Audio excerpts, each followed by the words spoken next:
कल हम पढ़ रहे थे इक्विलिब्रियम ऑफ चार्जेस और हमने एक पोजीशन वेक्टर की टर्म्स में एक फॉर्मूला डेराइव भी कर दिया था। क्वेश्चन था जो मैंने कहा था, आंसर भी याद रखिए। अगर एक Q1 चार्ज R1 वेक्टर वाली पोजीशन पे रखा है, Q2 R2 पे रखा है, तो नल पोजीशन का क्या फॉर्मूला है? Under root Q1 into R2 plus root Q2 into R1 divided by root Q1 plus root Q2। ठीक है। अब इसके बाद देखो, एक मैंने आपको ये भी दिया था लास्ट में करने के लिए कि अगर पोजीशन वेक्टर नहीं ऐसे दे रखे हों, एक चार्ज Q1 एक चार्ज Q2 है, दोनों के बीच का सेपरेशन कितना है R। तो आपको बताना था कि नल पोजीशन, मान लो दोनों पॉजिटिव हैं, तो नल पोजीशन यहां से कितनी दूर आएगी, उसका क्या एक्सप्रेशन बनेगा अगर पोजीशन वेक्टर ना दे रखे हो। देखते हैं, करते हैं इसको। यहाँ फिर से आपने कोई टेस्ट चार्ज रखा, मैंने माना कि वो जो टेस्ट चार्ज मैं रख रहा हूँ वो कैपिटल Q है। ठीक है, तो स्मॉल Q1 तो उधर की तरफ धक्का लगाएगा, स्मॉल Q1 तो उधर की तरफ फोर्स लगाएगा, K capital Q small Q1 upon x square, K capital Q small Q upon x square. ठीक है, और जो दूसरे वाला है उधर वाला, वो इधर की तरफ धक्का लगाएगा, वो कितना फोर्स लगाएगा? K capital Q small Q2 upon ये दूरी कितनी, R माइनस x का होल स्क्वायर। और अगर नेट फोर्स जीरो है, अगर नेट फोर्स जीरो है, it means K capital Q Q1 upon x square that is equal to K capital Q Q2 upon R minus x का whole square. कल हमने कई बार एक चीज पे जोर दिया था कि टेस्ट चार्ज से रिजल्ट इंडिपेंडेंट है, वो कभी भी दिक्कत नहीं देगा, वो तो कट जाएगा। K से K भी कट गया। अब क्या तरीका था इसको सिंप्लीफाई करने का? Square root. ठीक है, अंदर द रूट लिया आपने, तो यहाँ root Q1 upon x is equal to root Q2 upon R minus x। ठीक है, यहां से अगर मैं x upon R minus x निकालूं, x upon R minus x कितना आ रहा है? x उधर गया, R माइनस x नीचे, under root of Q1 upon under root of Q2। तो एक्चुअली ये एक रिजल्ट आ गया याद रखने लायक। x तो दूरी है Q1 से और R माइनस x दूरी है किससे? Q2 से। तो मेरे पास एक रिजल्ट ये आ रहा है, देखो छोटे छोटे रिजल्ट्स बना रहे हैं, है ना, कल भी बीच में लिख रहे थे। एक रिजल्ट ये आ गया कि अगर एक चार्ज यहाँ Q1 रखा हुआ है और एक चार्ज यहाँ Q2 रखा हुआ है, दोनों पॉजिटिव हैं, तो जो नल पोजीशन होगी वो छोटे के पास होगी, छोटा कोई भी हो सकता है। मान लिया ये छोटा है तो इससे डिस्टेंस कम मिलेगी, उससे ज्यादा। ये दूरी R1 है और ये वाली दूरी R2, और ये है आपकी नल पोजीशन। तो हमारे पास एक और अच्छा सा रिजल्ट आ गया है कि नल पोजीशन की दूरियां जो होगी उनका ratio that is directly proportional to under root Q, यानी कि root Q1 upon root Q, under root Q1 upon under root Q। ठीक है, जो Q1 छोटा है तो R1 छोटा मिलेगा, मतलब Q1 स्मॉल है तो R1 कम मिलेगा, उसकी तरफ नल पॉइंट मिलेगा। शायद आगे ना समझ, इसको और आगे ले जाने की जरूरत नहीं है, x को बिल्कुल फॉर्मुलेट करना है, ये याद रखना आसान है। आप वैसे जैसे आपने x निकाला, वो बोल रहे हो बड़ा फॉर्मूला बनेगा, हम अगर ये रेशियो याद कर लें तो ये कुछ कई बार ऐसे रिजल्ट सेंटर ऑफ मास में भी याद करते थे कि सेंटर ऑफ मास कहाँ लाई करता है, इनवर्स रेशियो ऑफ मासेस, लेकिन इसमें तो direct ratio of square root of charge है, नल पोजीशन। ये सेंटर ऑफ चार्ज नहीं है, नल पोजीशन है। ठीक है, डायरेक्ट ये कैसे यूज हो सकता है सवाल में, उसको हम देखते हैं। मान लो क्वेश्चन यूं आ जाए कि आपको दो चार्ज दिए, एक है 25 कूलम और एक है 36 कूलम। एक 25 कूलम, एक 36 कूलम। ठीक है, और इनके बीच की दूरी दे रखी है 22 मीटर। वही सवाल है, आइडेंटिफाई नल पोजीशन। नल पोजीशन कहां होगी ये हमें आइडेंटिफाई करना है। जो अभी पढ़ा उसके अनुसार, जो अभी पढ़ा उसके अनुसार।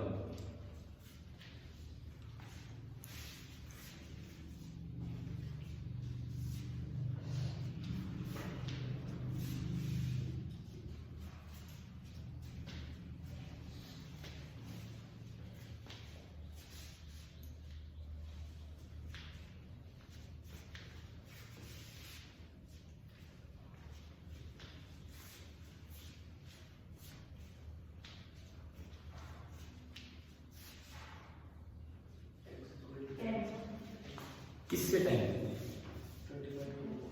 25 किलो से 10, तो इसके पास आ रही है। अब देखो तरीका तो वो भी था, फोर्स बैलेंस करो। अब एक डायरेक्ट तरीका, हमने माना कि नल पोजीशन 25 के पास है, यहाँ कहीं भी। अब r माइनस एक्स में मत जाओ, एक को दूरी r1 लो और एक दूरी r2। तो हमारा जो रिजल्ट हमने अभी पढ़ा वो कहता है कि r1 बाई r2 बराबर इधर वाला रूट अपॉन उधर वाला रूट, 25 का रूट 5 और 36 का रूट 6, 5/6 आ गया।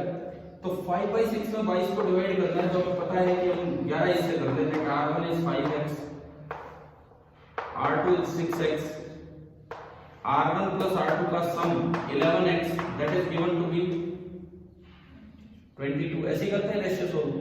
तो x कितना आया 2 आ गया, ये वापस यहाँ पुट किया, यहाँ पुट किया, तो r1 तो आ गया 10 मीटर, यानी कि ये जो मेरा आंसर है ये तो है 10 मीटर, और वो आपका आएगा 12 मीटर। तो ये छोटे छोटे से रिजल्ट हमारे से डायरेक्ट भी पूछे जा सकते हैं, सीधे रिजल्ट ही पूछ लिया बना के 4 ऑप्शन इस तरह से।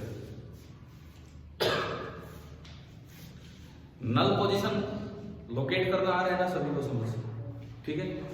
चलते हैं इससे आगे बढ़ते हैं।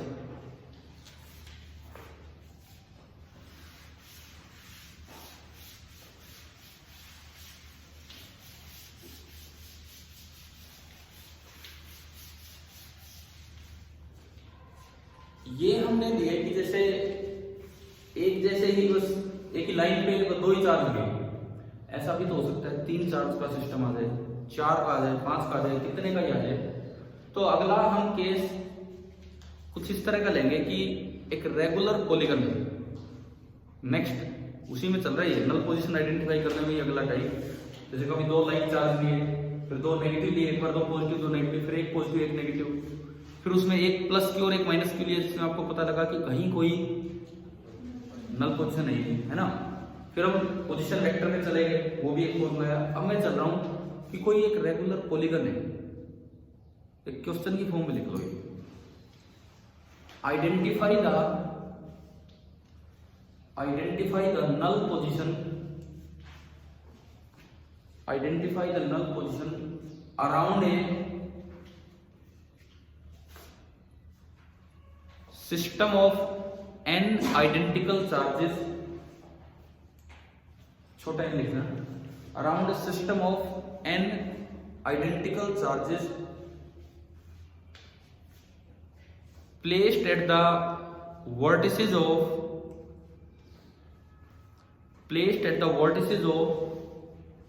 an n-sided regular polygon, placed at the vertices of n-sided regular polygon। आपको ये दिया गया है कि एक n-sided regular polygon है कोई भी,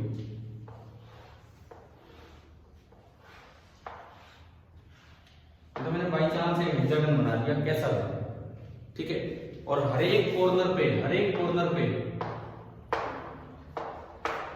क्या रखा हुआ है, क्यू चार्ज। मुझे एक ऐसी पोजीशन ढूंढनी है कि जहां मैं किसी को भी रख लूं उस पर नेट फोर्स 0 लगे, ये पोजीशन ढूंढनी है। तो इसमें ना वेक्टर्स का एक रिजल्ट यूज होता है हमारे। वेक्टर्स में एक चीज पढ़ाई जाती है, अगर इक्वल मैग्नीट्यूड के कई वेक्टर है और वो सिमेट्रिकली अरेंज है, सिमेट्रिकली अरेंज का मतलब 2 कंसेक्यूटिव वेक्टर्स के बीच का एंगल उतना ही है जितना अगले 2 का, जितना अगले 2 का, जितना अगले 2 का, इनको बोलते हैं सिमेट्रिकली अरेंज वेक्टर। तो वेक्टर्स का एक रिजल्ट है कि symmetrically arranged vectors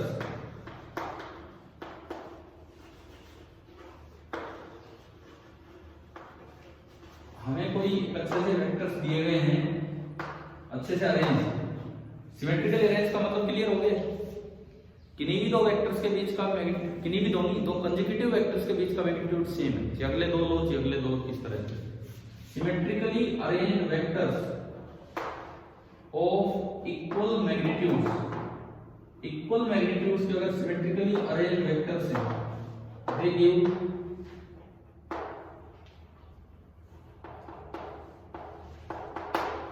they give zero result। तो भाई ऐसी कौन सी पोजीशन आपके दिमाग में आती है, ऐसी कौन सी पोजीशन दिमाग में आती है कि वहां मैं किसी भी पॉइंट चार्ज को रखूं तो सारे फोर्सेस सिमेट्रिकली अरेंज बन जाए? Centre of the polygon.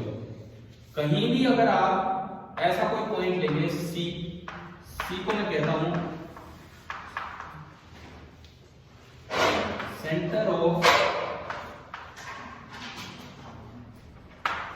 Polygon. क्या नाम है आपका? कुमुद। लेट आ गया थोड़ा सा, है ना, 15 मिनट। अब एक बार मैं आपको दोबारा डिस्टर्ब करता हूँ। वो स्कूटी है ना, ऐसे मत लगा के आया करो हमेशा, किसी भी अगले के आने का जगह ही नहीं बचती है। आप उसको दोबारा जाओ, थोड़ी अंदर करो और दीवार के साथ करो। चलिए अब कंटिन्यू करते हैं काम। ये जो C है, सेंटर ऑफ द पॉलीगन, आप यहाँ चीज कैसे चार्ज को रख दो, चाहे पॉजिटिव रखो चाहे नेगेटिव रखो। सपोज मैंने पॉजिटिव रखा, ये रिपेल करेगा, ये रिपेल करेगा, ये रिपेल करेगा, ये रिपेल करेगा।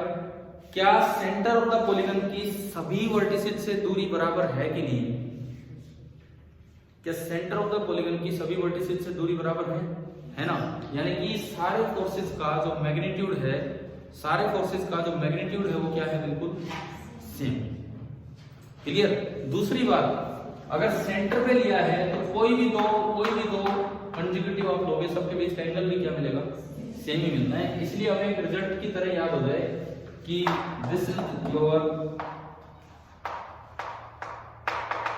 नल पोजीशन। अब सेंटर ऑफ द पॉलीगन क्या होता है? जैसे ट्रायंगल आ गई तो उसका सेंट्रोइड दे दिया, स्क्वायर आ गया तो डायगोनल्स का इंटरसेक्शन पॉइंट, ठीक है ना? इस तरह से हम लेते हैं। क्लियर है? तो डायरेक्ट आंसर ये लिखना है इसका। तो मतलब हमने नल पोजीशन आइडेंटिफाई करना तो सीख ही लिया है, समझ आ गया? नल पोजीशन आइडेंटिफाई करना तो हमें आ ही गया कि क्या होता है क्या नहीं होता। इसके बाद ये इतने नल पोजीशन निकाले, वहां किसी को भी रख रहे हैं तो उनपे नेट फोर्स कितना हो रहा है? 0। लेकिन ये क्या भरोसा कि उसको रखने के बाद साइड वाला वहां टिका रहेगा कि नहीं? या तो हमें जबरदस्ती पकड़ना पड़ेगा उसे। भाई मैंने 2 चार्ज रखे थे, उसके बीच में कहीं नल पोजीशन आ गई, तो आपने दोनों को पकड़ के रखा होगा, तभी वो वहां रुके रहेंगे। बीच वाले पे 0 है, इसका मतलब ये गारंटी तो नहीं है कि साइड वालों पे भी 0 है। तो अब अगली कैटेगरी ऑफ क्वेश्चंस ये चलेगी कि हम सिस्टम ही ऐसा बना दें कि नल पॉइंट पे ऐसा चार्ज रखें कि साइड वाले भी अपने आप इक्विलिब्रियम में आ जाए। ठीक है? तो नेक्स्ट हेडिंग जहां से हम शुरुआत कर रहे हैं,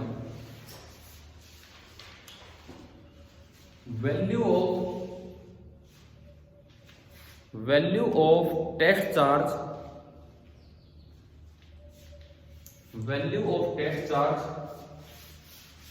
to be placed at the null position, value of test charge to be placed at the null position so that the source charges are also in equilibrium, so that the source charges are also in equilibrium।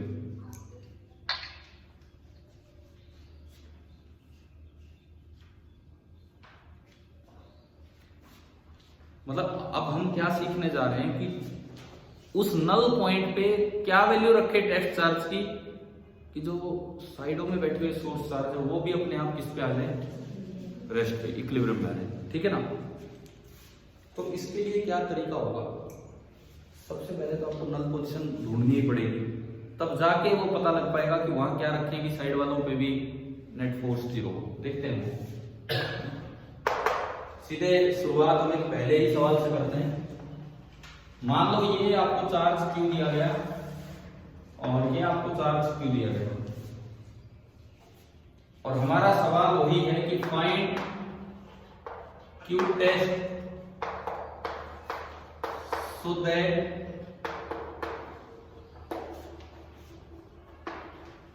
the whole system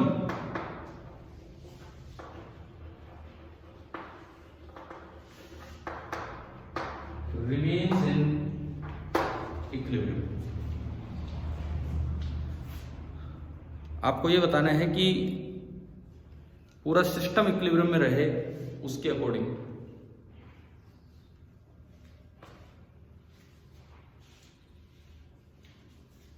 आप कर रहे हो क्या attend? हाँ जी भारती जी।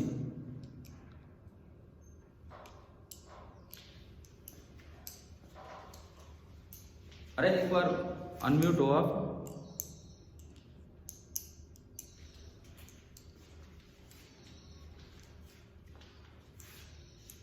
कर रहे हो क्या क्लास अटेंड?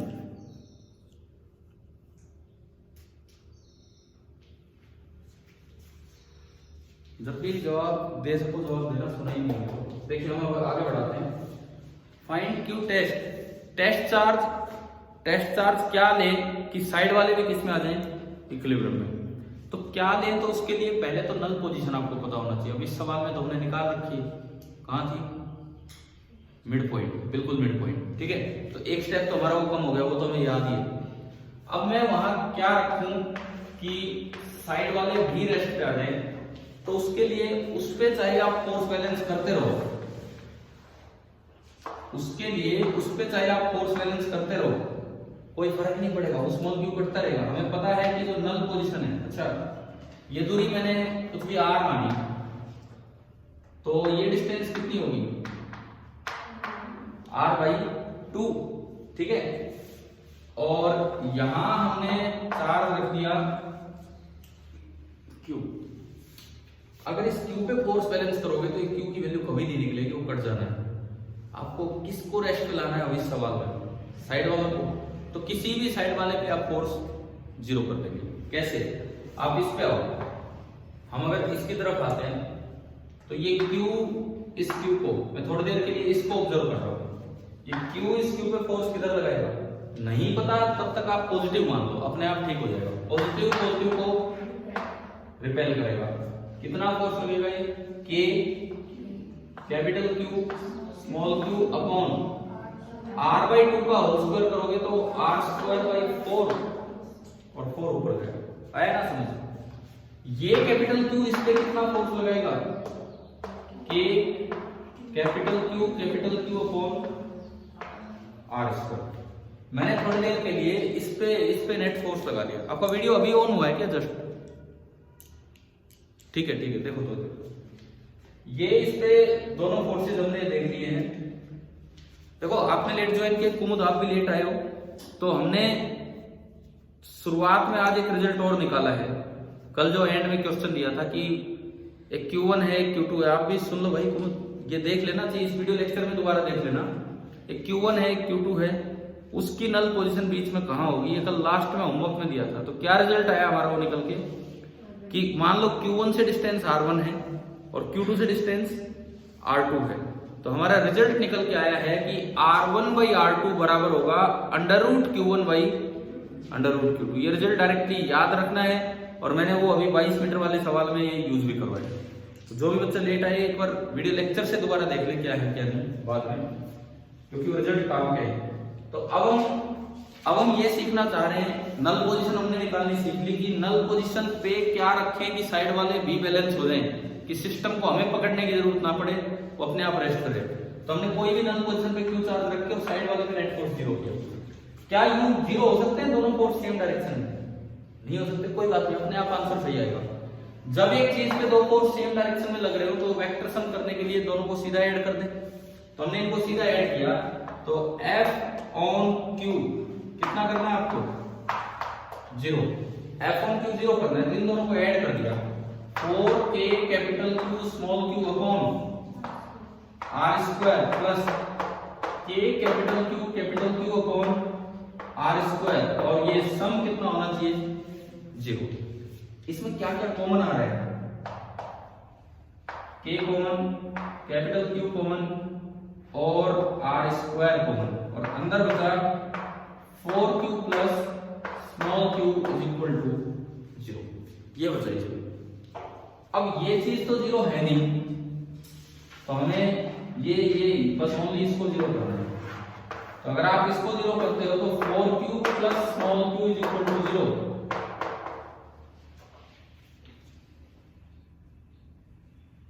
ये एक मिनट में इसको थोड़ा ठीक करता हूं। यहाँ पे बचेगा स्मॉल q इस 4 के साथ, और यहाँ पे बचेगा कैपिटल Q। तो ये आपका बचा 4 into small q plus capital Q is equal to 0। तो 4q इज माइनस q, और यू कैन से जो टेस्ट चार्ज रखना होगा वो कितना रखें, माइनस q बाई 4। जो टेस्ट चार्ज आपको रखना होगा वो रखना होगा माइनस q बाई 4। अगर आपने बीच में माइनस q बाई 4 रख दिया तो साइड वालों को पकड़ने की जरूरत नहीं है, वो अपने आप ही उन पे नेट फोर्स कितना रहेगा, 0। क्या ये बात समझ आ गई है? यहां तक क्लियर है ना सभी को? ठीक है।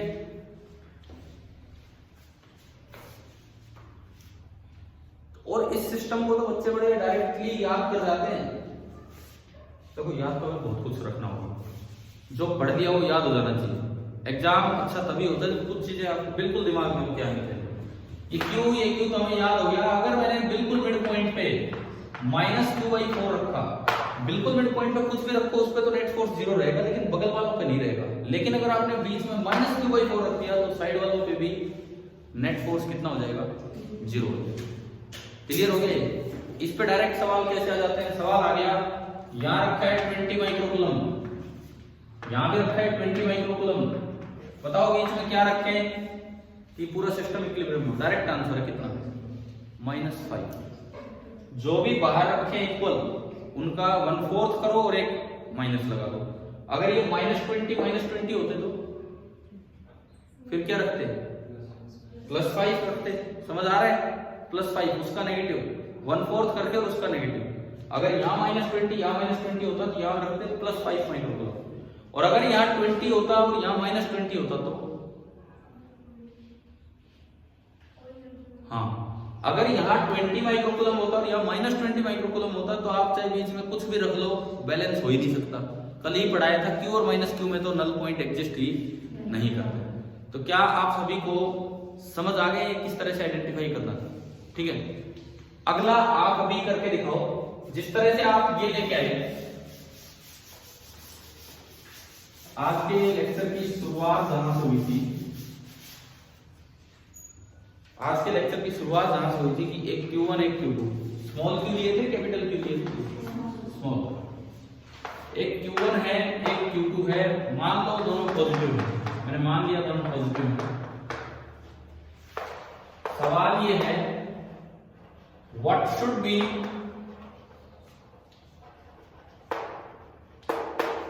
the value of third charge to be placed at null position,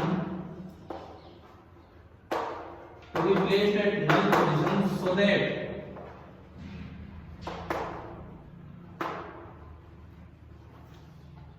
the whole system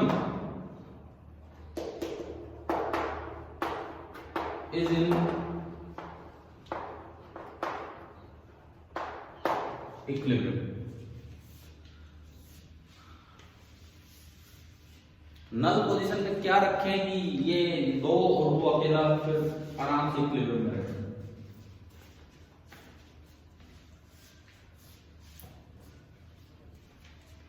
दूरी r मान लो, इनके बीच की डिस्टेंस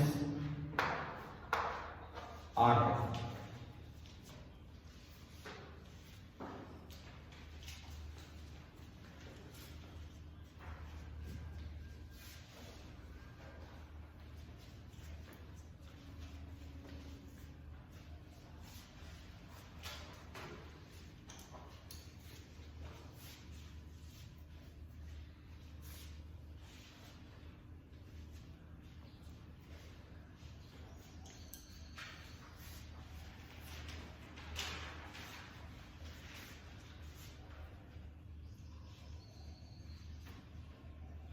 पहले तो नल पोजीशन ढूंढो कहाँ है आज का रिजल्ट, फिर वहां कुछ रखना है और फिर साइड वाले का नेट फोर्स 0 करना, तब जाके बात बनेगी।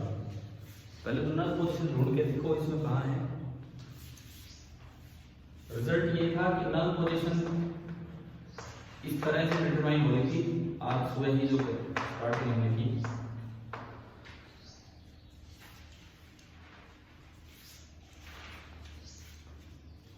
उससे R1 निकाल लो और इससे R1 निकालने के बाद Q1 पे नेट फोर्स 0 कर दो, उससे तीसरे चार्ज की वैल्यू आ जाएगी।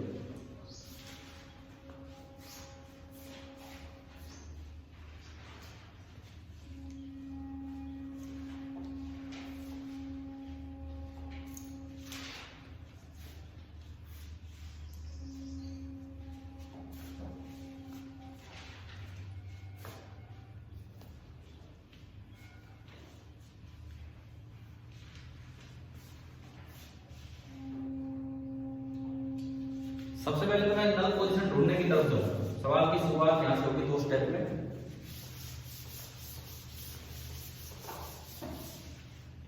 क्योंकि बिना नल पोजीशन ढूंढे आप वो Q की वैल्यू निकाल ही नहीं पाओगे।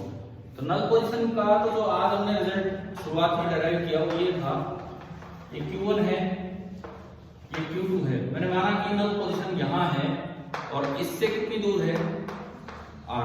पूरी डिस्टेंस आपको कितनी दी गई है R। तो ऐसे सवालों में पहले तो आपको नल पोजीशन ढूंढनी पड़ेगी और हमने आज सुबह जो रिजल्ट निकाला वो कहता है कि R1 अपॉन उससे कितनी दूरी है,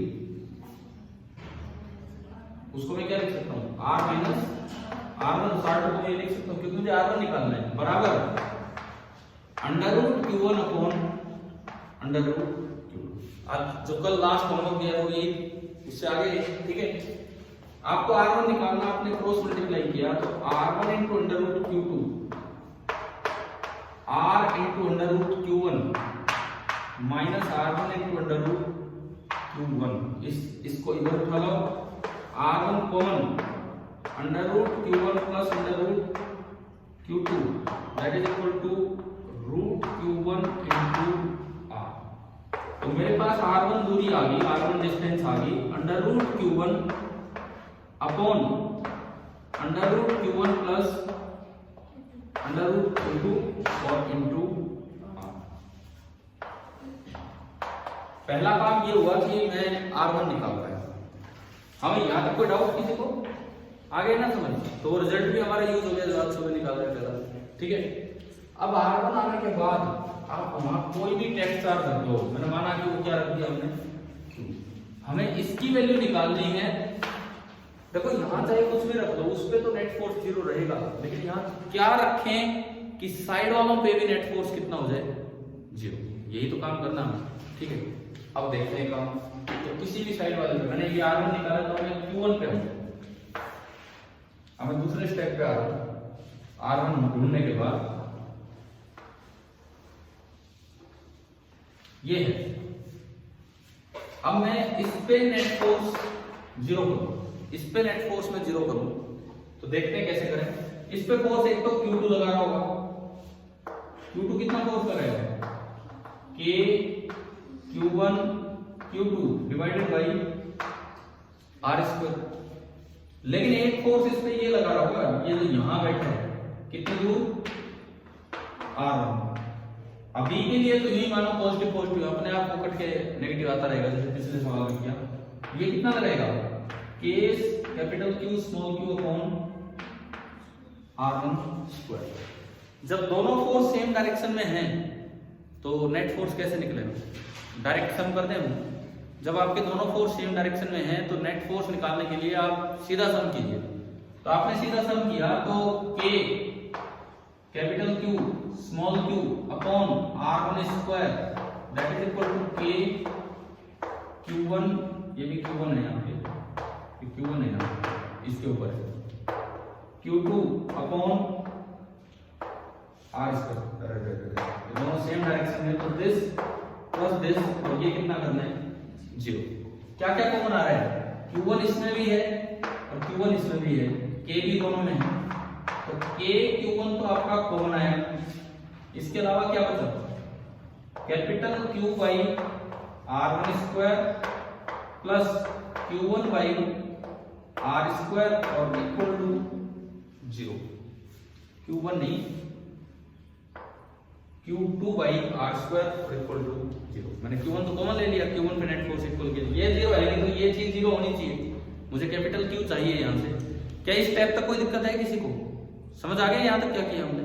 अब मुझे इसको 0 करना है, यानी कि capital Q upon R1 square should be equal to minus Q2 upon R square, minus Q2 upon R square. ठीक है, यहां से कैपिटल Q कितना आ गया, कैपिटल Q आ रहा है minus of R1 square upon R square और इनटू Q2। R1 की वैल्यू है मेरे पास, R1 बाई R यहां से देख लो, या R1 को वहां पुट करो। आप जब R1 को वहां पुट करेंगे इक्वेशन 1 से, तो जो कैपिटल Q बनेगा एक माइनस लगा हुआ है, देखो R1 का स्क्वायर करोगे तो एक R स्क्वायर बनेगा, वो R स्क्वायर से R स्क्वायर कैंसिल, ऊपर रूट Q1 का स्क्वायर क्या बन जाएगा, प्लस का Q1, और एक वो Q2 है, तो ऊपर तो क्या बचा, Q1 इंटू Q2, ऊपर तो बच गया Q1 Q2। समझ आ रहा है ना? नीचे कुछ भी नहीं है, उसके नीचे खाली इसका बचा है, इसके नीचे क्या बचा है, under root Q1 plus under root Q2 का होल स्क्वायर। तो ये मेरे पास टेस्ट चार्ज की वैल्यू आ गई कि अगर दो पॉजिटिव चार्ज रखे थे, अगर दो पॉजिटिव चार्ज रखे थे, नल पोजीशन कहां होगी, उसका तो फॉर्मूला ये था R1 बाई R2 बराबर root Q1 by root Q2। लेकिन नल पोजीशन पे क्या रखें कि पूरा सिस्टम इक्विलिब्रियम में आ जाए, तो उसका फॉर्मूला आ रहा है capital Q equal to minus Q1 into Q2 upon root Q1 plus root Q2 का होल स्क्वायर। समझ आ गया नहीं? क्लियर हो रहा है यहां तक? ठीक है, अब देखते हैं इसको अपने पिछले सवालों में यूज करते हैं, जो कल जो सवाल किए थे जहां पे पॉजिटिव पॉजिटिव चार्ज ले रखे थे, क्योंकि यार रूट है, रूट का डिफाइन होगा, चार्ज कैसा होना चाहिए पॉजिटिव, माइनस का रूट हम फिर कैसे आइटा वाइटा में चले जाएंगे, है ना, उन पे नहीं जाना हमें, तो उनके लिए फिर अलग से ही कैलकुलेट करना पड़ेगा। चलिए हम इस फॉर्मूले को यूज करें। तो आज सुबह से लेकर अभी तक दो फॉर्मूले डेराइव हो चुके हैं जो हमें याद रखने हैं। क्या, अगर दो चार्ज Q1 Q2 दो पॉजिटिव हैं, तो नल पोजीशन दोनों के बीच की दूरी को इस तरह डिवाइड करेगा कि R1 बाई R2 बराबर under root Q1 by under root Q2, पहला। दूसरा क्या कि अगर आपसे पूछा जाए वहां क्या रखें कि साइड वाले भी बैलेंस हो, तो उसका ये फॉर्मूला आ गया minus Q1 Q2 upon root Q1 plus root Q2 का होल स्क्वायर। और यार ये फॉर्मूला आने के बाद तो ना मैं नल पोजीशन ना भी निकालूं, मैं तो डायरेक्ट Q की वैल्यू बता सकता हूं। अभी तो क्या किया मैंने, एक स्टेप ये बढ़ाया फिर ये किया, अब देखो डायरेक्ट कैसे आंसर आएगा वो देखते हैं। डायरेक्ट कैसे आंसर आएगा वो देखते हैं इस फॉर्मूले को यूज करने के लिए। ये लिख लिया आपने ना ये सारा, ठीक है, मैं इसको हटाता हूं, अब मैं केवल फॉर्मूले की तरफ चलूंगा। पहला एग्जांपल, मान लीजिए ये दोनों चार्ज बराबर थे। अब पूछा जाए कि बीच में क्या रखें, बीच तो पता है आपको क्योंकि दोनों बराबर है तो नल पॉइंट यहां होगा। तो हमने अभी थोड़ी देर पहले निकाला था आंसर माइनस Q/4 आया था ना। एक बार इस फॉर्मूले में रख के देखते हैं, इस फॉर्मूले में रख के देखते हैं कि क्या ये आ रहा है क्या, Q is equal to minus Q1 into Q2 Q into Q upon root Q plus root Q, कितना हो गया 2 रूट Q का स्क्वायर। मैं जस्ट ये फॉर्मूला आपको अप्लाई करके दिखा रहा हूं कि ये अप्लाई कर भी सकते हो या नहीं। ये आपका बना minus Q into Q upon 4 into Q का स्क्वायर, और ये Q से Q गया, क्या आंसर आ गया माइनस Q/4। क्या डायरेक्ट आ रहा है बिना फोर्स सोर्स बैलेंस किए? ठीक है, अब कोई और सवाल लेते हैं जो कल हमने लिया हो, पता नहीं मुझे याद नहीं एग्जैक्टली, आप अपनी कॉपी में देख के बताओ। मैं भी कोई 4 और 1 वाला लिया हो, 4Q एंड Q वाला लिया था कोई क्वेश्चन? बताना एक बार सिस्टम क्या लिया है, कहाँ क्या रखा है। कल कोई सवाल जो लिया पॉजिटिव चार्ज का, कोई भी पॉजिटिव चार्ज का कल वाला क्वेश्चन,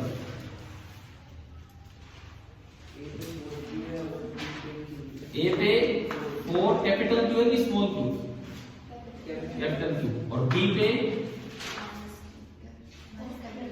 माइनस थोड़ी लेना है, मैं कह रहा हूँ ओनली कैपिटल क्यू वाला बोल रहे हैं, है ना। ये क्वेश्चन कल लिया होगा, कल केवल आपने एक चीज निकाली होगी कि नल पोजीशन कहाँ है, कहाँ आई थी इसकी नल पोजीशन, वो बता दो। हमने दूरी ए मानी थी, इसके पास आई होगी, इसके पास कहाँ थी नल पोजीशन, 2a/3। नल पोजीशन जो आई थी वो इससे आई थी 2a/3 और इससे आई थी a/3। एक बार ये बताओ, क्या कल आपने एक क्वेश्चन किया था, आपकी कॉपीज में है ये सभी के ये सवाल, है ना। अब उसी में एक पार्ट और ऐड हो गया, मान लो आज जो सीखा उससे, कि इस नल पोजीशन पे क्या रखें, कुछ भी रखो वो बैलेंस रहेगा, लेकिन क्या रखें कि साइड वाले भी बैलेंस रहे, तो क्या रखें। वैसे तो बड़ा तरीका है फोर्स बैलेंस करो, लेकिन हमारे पास एक शॉर्ट फॉर्मूला आ चुका है, क्या क्या रखें। तो बताओ भाई, ये हमने स्मॉल क्यू मान लिया, अगर यहाँ कैपिटल क्यू होते यहाँ स्मॉल मान लिया, यहाँ स्मॉल चल रहे हैं, यहाँ कैपिटल, मैंने स्मॉल क्यू माना। ये क्या रखें कि साइड वाले भी बैलेंस हो, मैं तो उसी जगह ले रहा हूँ, दूसरी जगह एग्जांपल में ये सिस्टम था, इसका ये आया हमने किया। अब इसमें देखते हैं, माइनस Q1, Q1 कितना है 4Q, Q2 Q upon under root Q1, इसका अंडर रूट 4Q का under root 2 root Q plus दूसरा रूट Q, और लेकिन इस पूरे का स्क्वायर, तो ये बना -4 इंटू Q अपॉन 3 रूट Q का स्क्वायर क्या बनेगा, 3 अंडर रूट Q का स्क्वायर क्या बनेगा 9Q, Q से Q। याद रखिए फॉर्मूला कैसे डायरेक्ट आपको आंसर दे रहा है, आपको उस मैनिपुलेशन से बचा रहा है जो आपको करनी पड़ती, नहीं तो फोर्स फोर्स बैलेंस करके कैसे जल्दी आंसर आएंगे कि नहीं, समझ आ गए। अगर तो पॉजिटिव चार्ज का सिस्टम है तो हमारे पास 2-4 फॉर्मूले बनते जा रहे हैं जो आपको अभी से याद कर लेने हैं। पहली बात, नल पोजीशन कहां लाई करेगी, R1/R2 बराबर अंडर रूट Q1/√Q2। दूसरी बात, वहां क्या रखेंगे, सारा सिस्टम बैलेंस हो जाए, तो capital Q is equal to minus of Q1 Q2 इधर उधर का divided by root Q1 plus root Q2 का होल स्क्वायर। अब इसमें होल स्क्वायर है, कल एक पोजीशन वेक्टर वाले फॉर्मूले में होल स्क्वायर नहीं आया, ये याद रखना। कल R वेक्टर क्या बना था, root Q1 into R2 plus root Q2 into R1 divided by root Q1 plus root Q2, उसमें स्क्वायर नहीं। अब डायमेंशनली याद कर सकते हो ये भाई, ये चार्ज है ना, तो ऊपर 2 चार्ज आ रहे हैं तो नीचे भी तो 1 चार्ज बनना चाहिए, नीचे 1 चार्ज तब बनेगा जब रूट का भी स्क्वायर करो, नहीं तो 1 चार्ज नहीं बनेगा। समझ आ गया, ठीक है। चले आगे बढ़ाएं हम काम को। अगला काम, पोजीशन वेक्टर तो निकालना सीख लिया कल, तो उसमें भी तो ये काम आ सकता है। एक का पोजीशन वेक्टर R1, एक का R2, आपने नल पोजीशन निकाली R बराबर अंडर रूट दिस, ठीक है। उसमें भी ये सवाल आ जाए कि वहां क्या रखें कि पूरा सिस्टम ही इक्विलिब्रियम में। तो मैंने यही बोल रखा है कि भाई वो भी हमें फॉर्मूला याद रखना है, वो भी हमें फॉर्मूला याद रखना है, तो हम उस पर चलते हैं उस सवाल पर।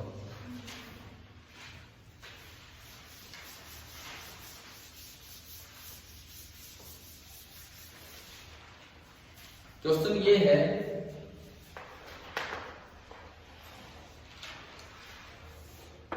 ये आपको कोई एक्सेल सिस्टम दिया गया है, ये आपको कोई एक्सेल सिस्टम दिया गया है, ठीक है। और कल दिए थे ना ऐसे 2 चार्ज, इस तरह से हमने बनाए थे।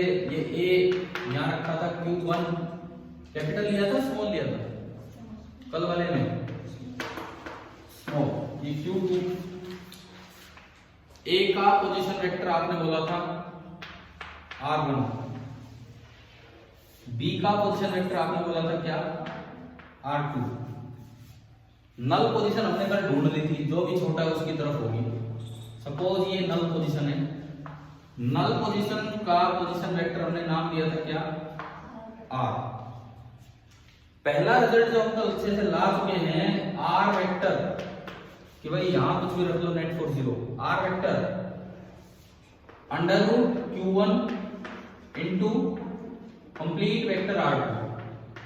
ये तो एक नंबर है, कोई यूं ना सोचे यार ये डॉट प्रोडक्ट है क्रॉस प्रोडक्ट है, वो तो दो वेक्टर्स के बीच में होता है। ये तो एक नंबर है, रूट Q1 से मल्टीप्लाई होगा प्लस रूट Q2 और into vector R1 divided by root Q1 plus root. अब हमें निकालना है कि वहां क्या रखें कि साइड वालों पे भी नेट फोर्स 0 हो जाए। देखो एक चीज दिमाग में डाल दो, बच्चे कूलम्स लॉ को एक लेक्चर में समेट के आगे बढ़ देते हैं, कूलम्स लॉ खत्म आने दो आगे। आप जब तक इसको ढंग से नहीं पढ़ोगे, इक्विलिब्रियम अच्छे से नहीं पढ़ोगे, अभी तो मैं टाइप ऑफ इक्विलिब्रियम पे भी नहीं गया हूँ, स्टेबल अनस्टेबल न्यूट्रल इन चीजों पे, अभी तो केवल इक्विलिब्रियम पोजीशन कहाँ है और वहां क्या रखेंगे साइड वाले भी रेस्ट पे आ जाए। एक एक चीज को बहुत ढंग से सीखना है, ठीक है। अगर आपको सच में 12th के साथ कहीं जाना है, 12th के साथ कहीं सक्सेसफुल होना है, तो थोड़ा सा अपना तरीका चेंज कर लो, ठीक है। टॉपिक समेटने की कोशिश ही मत करो, टॉपिक को बढ़ाने की कोशिश करो कि उसमें हर एक चीज आपको पता लग जाए, ठीक है। इस तरह से पढ़ो। तो अब मैं पूछ रहा हूं कि मैं यहाँ क्या रखूं। मान लो मैंने यहाँ कैपिटल Q रखा ताकि साइड वालों पे भी नेट फोर्स 0। तो सवाल हमारा यही है कि find capital Q so that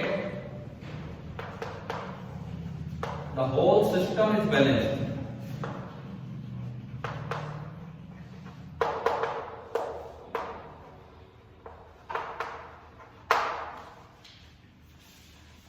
अभी नहीं, मैं ये काम आपको दे दूं घर के लिए। कल मैंने वो होमवर्क में देना चाहा था, लेकिन फिर वो मैंने करवाई दिया क्योंकि वो स्टार्ट कर लिया था। आज ये निकालने का तरीका बता दिया है कि एक बार आपके पास नल पोजीशन आ गई तो किसी भी साइड वाले पे नेट फोर्स 0 कर देना है। कल वो कैसे डेराइव किया वो आपको समझ आ चुका है, आज ये कैसे निकालते हैं आपको समझ में, तो उन दोनों को कंबाइन करना है। करो, मैं आंसर बता रहा हूं आपको, बिकॉज वो तो आपको रिजल्ट की तरह याद रखना है। आंसर मैं आपको अभी बताता हूं। इसका जो आंसर बनेगा कि कैपिटल Q क्या ले माइनस अभी आपका क्या आंसर आया था, अभी जो पीछे निकल के आया था, minus of Q1 Q2 upon root Q1 plus root Q2 का, तो वो तो सेम ही रहना, बिकॉज वो पोजीशन पे डिपेंड ही नहीं कर रहा। वो कहाँ डिपेंड कर रहा है पोजीशन पे, आपके Q1 Q2 कितने आ रहे हैं, कैपिटल कैसे हो गया, Q1 Q2 क्या लिए हैं, क्या उन पे डिपेंड कर रहा था कि नहीं हो रहा। अभी जो आपने रिजल्ट निकाला क्या उन पे डिपेंड कर रहा था कि नहीं, तो वो तो यहाँ भी वैलिड है। भाई दो चार्ज का सिस्टम है, Q1 रखा है Q2, मत करो प्रूफ, कोई जरूरत ही नहीं है, मत करो, हमने कर लिया ना प्रूफ। वहां पे करना हो तो ट्राई करे तो मर्जी है, नहीं तो ये तो हम प्रूव करके दिखा चुके हैं कि दो चार्ज का सिस्टम है, तो आप उसको इस तरह से लीजिए तीसरे चार्ज को कि उनकी वैल्यू ये हो, तो अपने आप पूरा सिस्टम बैलेंस्ड रहेगा। समझ आ गया है? तो हमें ये फॉर्मूला तो कॉमन सा ही हो गया हमारा, पोजीशन वेक्टर वाला ये आपका एक्सप्रेशन है, ठीक है। डायरेक्ट आंसर लिख दो चाहिए इसके साथ कि भाई ये इसका आंसर है।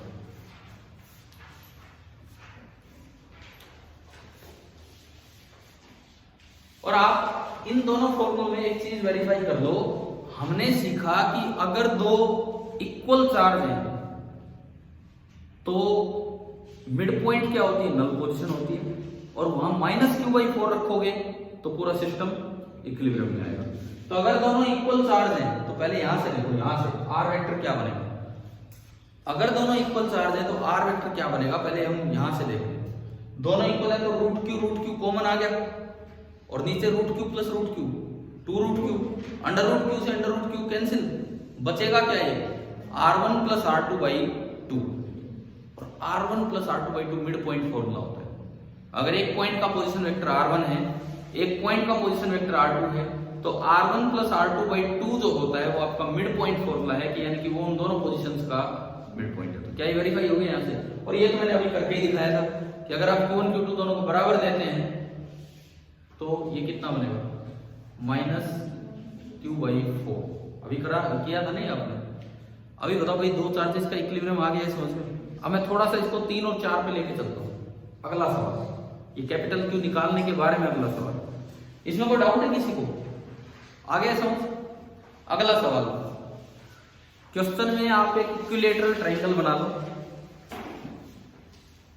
क्वेश्चन में आप एक इक्विलेटरल ट्राइंगल बना लीजिए जिसकी की एज लेंथ है ए, स्मॉल ए। तीनों कॉर्नर्स पे आप कैपिटल क्यू चार्ज रख दीजिए, तीनों कॉर्नर्स पे आप कैपिटल क्यू चार्ज रख दीजिए। अब बताओ नल पोजीशन कहां होगी? सेंट्रोइड पे होगी। और इक्विलेटरल ट्राइंगल में तो सारे सेंटर एक ही जगह होते हैं। सवाल ये है कि वहां क्या रखें कि इस साइड वालों पे भी जीरो। तो फाइंड, क्वेश्चन बोल देता हूं मैं, find the value of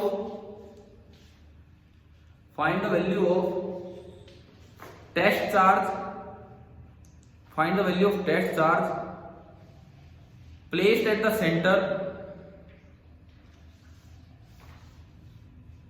so that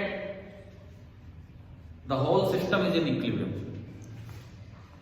Placed at the center so that the whole system is in equilibrium.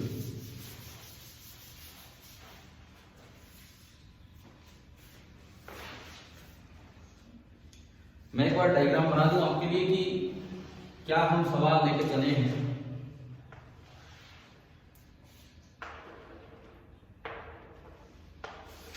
हम ये सवाल लेके चले हैं कि यहां तीनों पे क्या चार्ज रखे हुए हैं? कैपिटल क्यू, और ये है आपका ए। हम जानते हैं कि जो इक्विलिब्रियम पोजीशन है वो सेंटर ऑफ द ट्रायंगल होगी, मतलब इसकी सेंट्रोइड। सवाल मेरा ये है कि सेंट्रोइड पे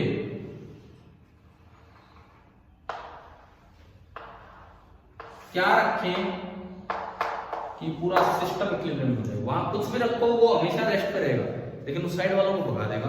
तो ऐसा क्या रखें कि साइड वाले भी रेस्ट करें। तो उसके लिए किस पे फोर्स जीरो करें?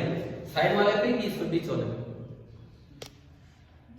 स्मॉल क्यू की वैल्यू निकालने के लिए मैं फोर्स किस पे जीरो करूं?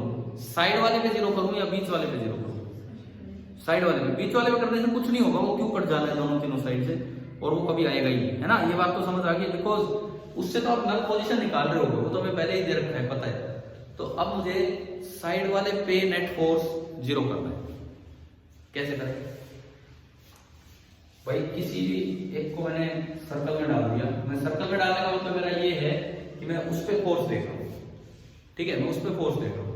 चलो जी, सारे फोर्स देखते हैं। इस क्यू को मैं हटा ही लेता हूं थोड़ी देर के लिए, मैं अपना सॉल्यूशन स्टार्ट करता हूं। आप चाहो तो सॉल्यूशन में दोबारा डायग्राम बना सकते हो, छोटा सा जो भी है। कैपिटल क्यू ने कैपिटल क्यू को रिपेल किया, कितने फोर्स से? KQ square upon A square.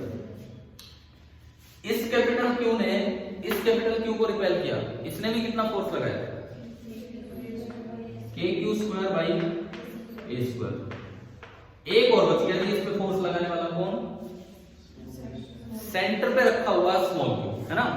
Centre पे रखा हुआ स्मॉल क्यू और लगाएगा। आप अभी आपके खाली दो का रिजल्ट निकालो, थोड़ा धीरे धीरे काम को आगे बढ़ाएं। पैरेललोग्राम लॉ से मैंने दो का रिजल्ट निकालने की कोशिश की, तो ये बनेगा इनका रिजल्ट, है ना। अब जब ये पूरा एंगल 60 डिग्री है तो ये भी कितना 60 डिग्री। और दो इक्वल मैग्नीट्यूड के वेक्टर्स अगर आपको जोड़ने हो, दो इक्वल मैग्नीट्यूड के वेक्टर जोड़ने हो तो रिजल्टेंट का एक छोटा फॉर्मूला होता है 2 इंटू एक का magnitude into cos of theta by 2। पढ़ाया गया है नहीं पढ़ाया?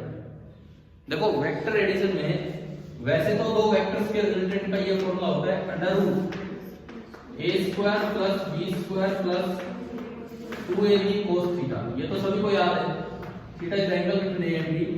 लेकिन एक स्पेशल केस है कि अगर a और b का मैग्नीट्यूड सेम हो तो रिजल्टेंट बाइसेक्ट करते हुए आएगा, और उसका डायरेक्ट फॉर्मूला है 2 टाइम्स उनमें से किसी एक का magnitude into cos of half angle. बस में बताई जाती है बातें, ठीक है।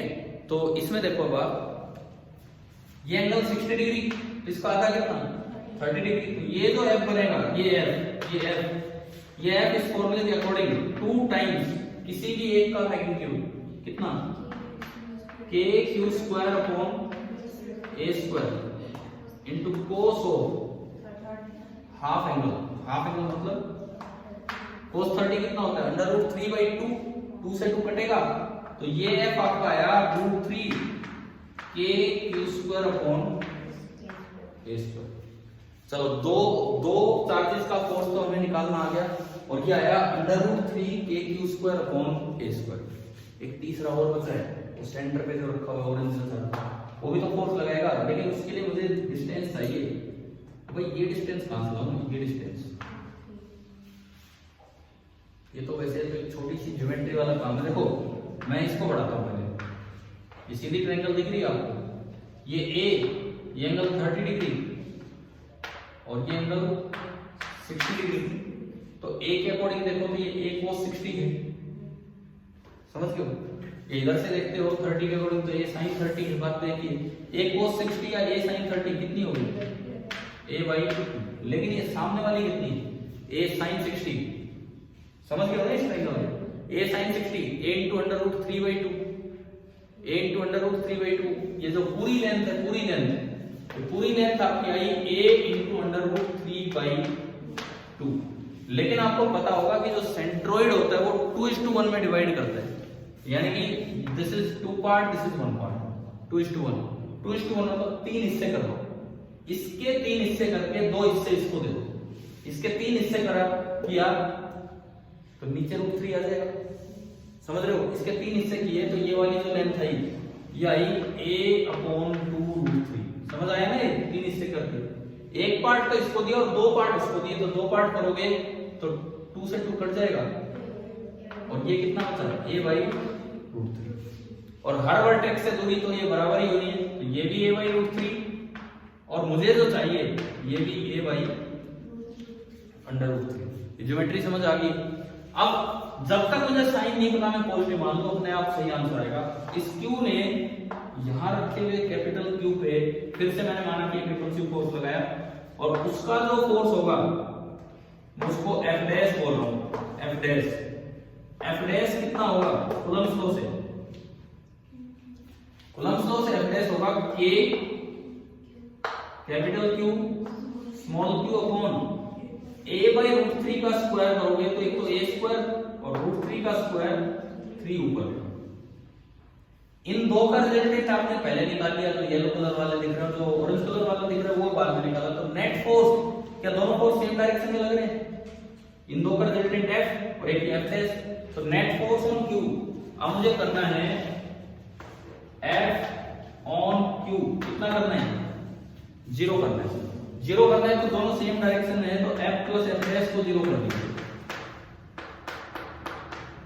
F प्लस F' को आपने 0 किया, F प्लस F' को आपने 0 किया, तो F तो आपका बना था √3KQ² अपॉन a², और प्लस F' बना था K into capital Q into small q into 3 divided by a² और इक्वल टू 0। K कॉमन, एक कैपिटल Q कॉमन, एक a² कॉमन और एक √3 भी कॉमन आ गया, √3 कॉमन आया, क्या क्या बचा, √3 गया, K गया, ये गया, ये गया, एक Q बचा, प्लस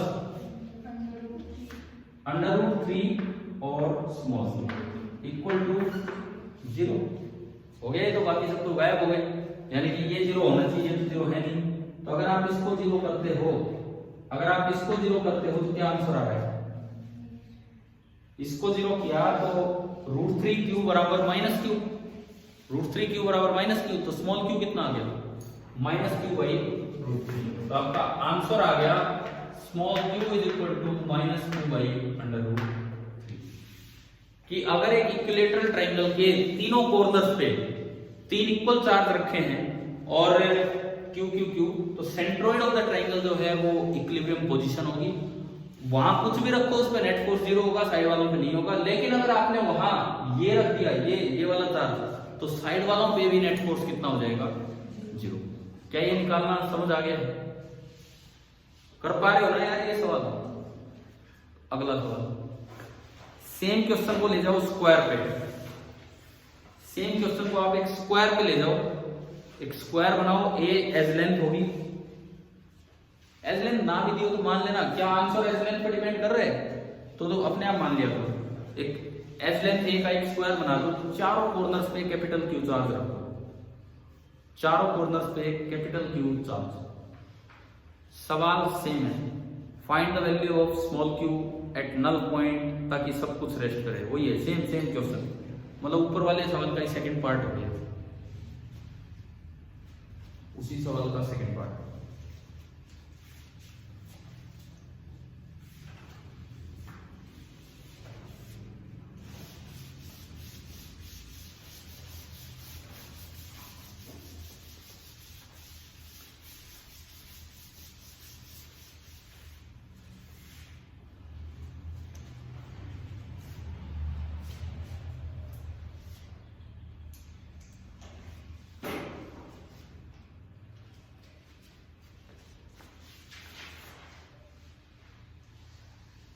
एक हमने एक स्क्वायर बनाया, capital Q capital Q capital Q capital Q, और इसके एज लाइन सारी ए रख दी।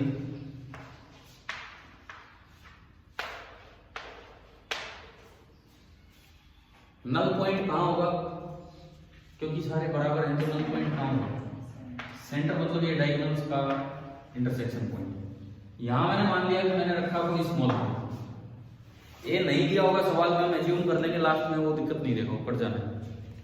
पूरा सिस्टम इक्विलिब्रियम में होना है तो किस पे फोर्स जीरो करेगा, किसी भी साइड वाले पे। इस पे नहीं करना, उससे क्यों ही कटेगा, आएगा ही नहीं। किसी भी साइड वाले पे आप नेट फोर्स जीरो करो। आपने किसी एक को सर्कल कर दिया कि भाई मैं इसको दे रहा हूं, है ना, फिर वही बात, फिर उसी तरीके से, लेकिन इस बार फोर्स बढ़ गए, एक इसका लगेगा, एक इसका लगेगा, एक उसका लगेगा, और एक लास्ट में, पहले उन तीनों का सम निकाल लेना, एक फिर लास्ट में स्मॉल क्यू का लगेगा, और फिर उन सभी का नेट सम कितना करना है, जीरो करना है, और तब जाके आप ये पार्ट करेंगे। तो ये तो आपका होमवर्क है, करेंगे ना ये, ठीक है। अब मुझे ये बताओ, ये कर लेना, ये कंप्लीट जरूर। अब ये बताओ कि कूलम्ब्स लॉ की शुरुआत कैसी हुई है, क्वेश्चन हो पा रहे हैं, समझ में आ रहे हैं। मतलब कूलम्ब्स लॉ को मल्टीपल चार्जेस में ले जाएं तो इक्विलिब्रियम पे ही ज्यादा सवाल आते हैं। यहां मैं एक हल्का सा जिक्र आज की क्लास में आगे बढ़ाता हूं, जस्ट 2 मिनट, ये तो आप करोगे अपने आप। हमने इक्विलिब्रियम ढूंढना सीख लिया। +1 क्लास में पढ़ाया जाता है types of equilibrium, stable, unstable and neutral. मैं एक बार जस्ट जिक्र करके छोड़ रहा हूं कि ये होते क्या है, बहुत आसान सा तरीका है इसको देखने का। एक छोटा सा एग्जांपल, मान लो ये कोई एक खाई सी है इस तरह की, ठीक है, वैली टाइप है, ये कोई एक पहाड़ टाइप है, माउंटेन टाइप, और एक सीधा ग्राउंड है। 3 तरह के इक्विलिब्रियम होते हैं, ये जो हम पढ़ रहे हैं इक्विलिब्रियम। अब इसमें अगली कैटेगरी आती है कि इक्विलिब्रियम तो है, आपने ये भी निकाल लिया, क्या रखेंगे साइड वाले भी इक्विलिब्रियम में आ जाए, लेकिन इक्विलिब्रियम कैसा है, इस पे भी सवाल आते हैं। आपके सीपीपी नंबर 2 में नीचे जो 3 सवाल हैं, एक बार मुझे दिखाना। सीपीपी नंबर 2 आपके पास है, अभी सीपीपी नंबर 2 है भारती, वैसे दे रखा है मैंने आपको, स्कूल में ले लेना, या तो चलो अभी देखते हैं हम जो भी है, दिखाना एक बार। देखिए सीपीपी नंबर 2 में जो आखिरी 3 सवाल हैं, ratio of electric and gravitational force, ये अब आप निकाल के लाओगे, 20वां भी आप करके लाओगे, लेकिन 21वें में क्या पूछ लिया हमने, टाइप ऑफ इक्विलिब्रियम, ठीक है। तो आज की इस क्लास के बाद हो गया, तो इस क्लास के बाद आपका होमवर्क ये रहेगा कि आप ये तीनों क्वेश्चंस अपने बचे हुए जो 3 क्वेश्चन है सीपीपी 2 के, वो अपने ट्राई करते हैं, ठीक है। आप अपने अड़ोसी पड़ोसी से देख लेना एक बार क्या है क्या नहीं। चलिए देखते हैं अब। तो 3 तरह के इक्विलिब्रियम क्या होते हैं, ये जस्ट मैं एग्जांपल दे रहा हूं। मान लो यहाँ कोई ब्लॉक है, क्या वो आराम से रखा रह सकता है, तो उस पे नेट फोर्स कितना है, 0, तो इक्विलिब्रियम। इस खाई पे भी, सॉरी इस पहाड़ी पे भी मैं एक ब्लॉक को थोड़ा जता के रख सकता हूं ताकि वो नेट फोर्स 0 हो, यहाँ कोई दिक्कत ही नहीं है, रख दो नेट फोर्स 0 है। तो ये 3 आपकी इक्विलिब्रियम पोजीशन है, लेकिन तीनों अलग अलग कैटेगरी की है। अगर चेक करना हो टाइप ऑफ इक्विलिब्रियम, आप इसको थोड़ा सा डिस्प्लेस करो, डिस्प्लेस करके छोड़ दो, छोड़ते किधर आएगा, वापस आएगा ना। आपने डिस्प्लेसमेंट उधर दिया, लेकिन छोड़ते ही जो नेट फोर्स है वो उल्टा लग रहा है, तो ये छोड़ के जाना ही नहीं चाहता है। इस तरह के इक्विलिब्रियम को हम क्या बोलते हैं, स्टेबल इक्विलिब्रियम। अगली पूरी क्लास इस पे जानिए, कल शाम को जो 6 बजे हमारा लेक्चर होगा इसी पे। ये आपका होता है स्टेबल इक्विलिब्रियम। ये मजबूरी में ही इक्विलिब्रियम में बैठे हैं, ये तो इंतजार ही कर रहा है कोई आए और हमें छेड़ दे, मतलब हमें चला दे, और उसके बाद तो हम निकल लेंगे, हम तो मजबूरी में फंसा रखे हैं यहाँ। इसका मतलब अगर आप यहाँ पे इसको लेके जाते हो, थोड़ा सा भी इधर करते हो x की तरफ, तो छोड़ते ही इस पे तो फोर्स लगेगा, किधर जाएगा, इसी डायरेक्शन में। तो ये कैसा इक्विलिब्रियम है आपका, अनस्टेबल। ये इसके तो कोई फर्क नहीं पड़ता, आप कर लो डिस्प्लेस। हम तो भाई साधु सन्यासी है, जहां होगे वहां बना देंगे इक्विलिब्रियम। लो जी, इसको इधर डिस्प्लेस करके छोड़ा, ना तो वापस आएगा ना उधर जाएगा, वहां भी इसने इक्विलिब्रियम बना दिया। ऐसे इक्विलिब्रियम को क्या बोलते हैं, न्यूट्रल इक्विलिब्रियम। तो ये तीन तरह के इक्विलिब्रियम होते हैं, स्टेबल, अनस्टेबल और न्यूट्रल। CPP2 के आखिरी 3 सवाल अब आप ट्राई करके लाएं, अगली क्लास में पहला काम वही डिस्कशन हो, और एक जो ये स्क्वायर वाला क्वेश्चन दिया है होमवर्क में। ठीक है, चलिए, थैंक यू।